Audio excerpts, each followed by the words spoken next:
August महिन्यामध्ये Khadakpada police station या ठिकाणी आपण एनडीपीएस अंतर्गत गांजाचा गुन्हा दाखल केला होता. त्याच्यामध्ये आपण सुरुवातीला एक ड्रग पेडलर जो गांजा सेवन करण्यास ताब्यात घेण्यात आलं होतं. त्याचा पुढील तपास करत असताना आपल्या टीमला म्हणजे आपली स्पेशल स्क्वॉड जे नेमलेलं आहे अंमली पदार्थ विरोधी कारवाई करण्याकरता आणि गायकवाडांच्या पूर्ण टीमला हे पूर्णपणे सिंडिकेट काम करत असल्याबाबतचे त्यामध्ये तपासात निष्पन्न झालं. त्या अनुषंगाने आपण ऑगस्ट महिन्यामध्ये विशाखापट्टणम ओडिसा या ठिकाणी जाऊन एक मोठं कॉम्बिंग ऑपरेशन त्या ठिकाणी राबवलं गेलं होतं लोकल पोलिसांच्या मदतीने. आणि त्यामध्ये आपण इतरही त्यांचे जे डीलर्स आहेत जे विविध शहरांमध्ये काम करतात त्यामध्ये विशाखापट्टणम असेल, सोलापूर असेल, पुणे असेल, बदलापूर असेल, मुंब्रा असेल या ठिकाणी लोकांना ताब्यात घेतलं गेलं होतं. असे एकूण 13 आरोपी आपण त्याच्यामध्ये आतापर्यंत अटक केलेले आहेत. आणि हे सर्व नेटवर्क जे आहे विविध शहरांमध्ये चालत होतं. एकमेकांच्या हे मागच्या 2 ते 3 वर्षापासून एकमेकांच्या संपर्कात होते आणि त्यांचं एकमेकांशी आर्थिक सुद्धा देवाणघेवाण झालेली आहे असं तपासात निष्पन्न आलं. हा तपासात निष्पन्न झाला असताना त्या अंतर्गत महाराष्ट्र शासनाने जुलै 2025 मध्येच अंमली पदार्थ विरोधी जे कायदा आहे त्याचे गुन्हे दाखल होता त्याच्यामध्ये मोक्का सेक्शन अंतर्भूत करावा याबाबत नोटिफिकेशन पण जारी केलं गेलं होतं. त्या अनुषंगाने आम्ही पूर्णपणे प्रस्ताव तयार केला गेला आणि हा पूर्ण प्रस्ताव माननीय additional CP sir Sanjay Jadhav सरांकडे आपण पाठवण्यात आलेला होता. आणि त्या ह्याच्यामधून ती परवानगी मिळाल्यानंतर आता आपण ह्या जो गुन्हा दाखल केलेला आहे खडकपाडा पोलीस स्टेशनला त्याच्यामध्ये एमसीओसी त्यामध्ये अप्लाय केलेला आहे. आणि आपल्याकडे ठाणे आयुक्तालयामध्ये पहिल्याच अशी केस झालेली आहे की त्यामध्ये आपण अंमली पदार्थ नार्कोटिक्सच्या गुन्ह्यामध्ये मोक्का अंतर्गत कारवाई केलेली आहे. त्याच्यामध्ये आता आपण 13 लोकांना अटक केलेली आहे.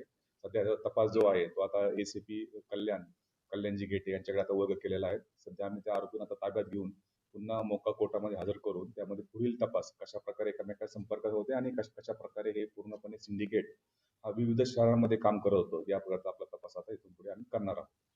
याच्यामध्ये आतापर्यंत आपण पाहत असाल की टोटल 13 आरोपी आहेत आणि पूर्ण सिंडिकेट वरती 20 पेक्षाही जास्त गुन्हे विविध ठिकाणी मी तेलंगणा असेल, पुणे असेल, सोलापूर असेल, पुणे नंतर विविध बदलापूर असेल याच्या ठिकाणी दाखल झालेला आहे. आणि याचा जो मेन जो आहे तो फरान शेख म्हणून जो आहे तो बदलापूर टिटवाळा या ठिकाणी राहतो आणि तो सगळं सिंडिकेट हा हँडल करत असल्याबाबतचा आपल्याला तपासात निष्पन्न झालेला आहे.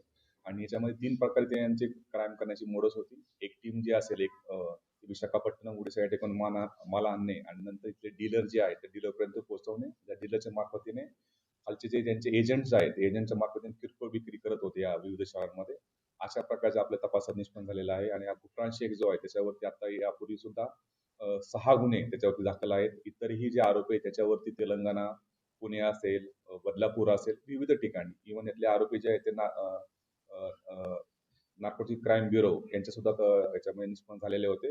अशा प्रकारचे टोटल आपण जी गँग निष्पन्न केलेली आहे त्याच्यामध्ये 20 पेक्षाही जास्त गुन्हे विविध प्रकारचे एनडीपीएस पण आणि इतरही गुन्हे त्यामध्ये दाखल होते. त्यातला एक आरोपी जो आहे तो पुण्यातला आहे. तो पुण्यातली मर्डरच्या गुन्ह्यामध्ये सुद्धा मोक्काच्या अंतर्गत तो जेलमध्ये होता आणि त्यानंतर जेलमधून सुटल्यानंतर त्यांनी हा व्यवसाय सुरू केल्याचे आतापर्यंत तपासात निष्पन्न झालेला आहे.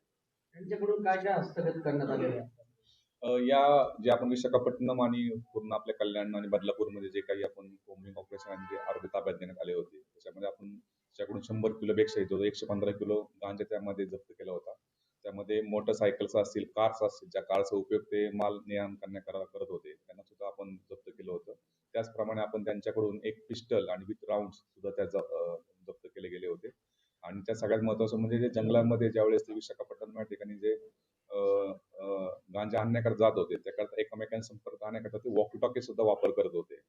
अशा प्रकारचे एकदम हाय प्रोफाईल आणि वेगळ्या प्रकारे ह्या संपर्कात राहून ते वॉकी टॉकी सुद्धा ते एकमेकांना संपर्क आणण्याकरता यूज करत होते. हे सर्व मुद्देमाल आपण यापूर्वी जप्त केलेला आहे. असा जवळ आपण 70 लाखाही पेक्षा जास्त मुद्देमाल या पूर्ण कारवाईमध्ये आतापर्यंत आपण जप्त केलेला आहे.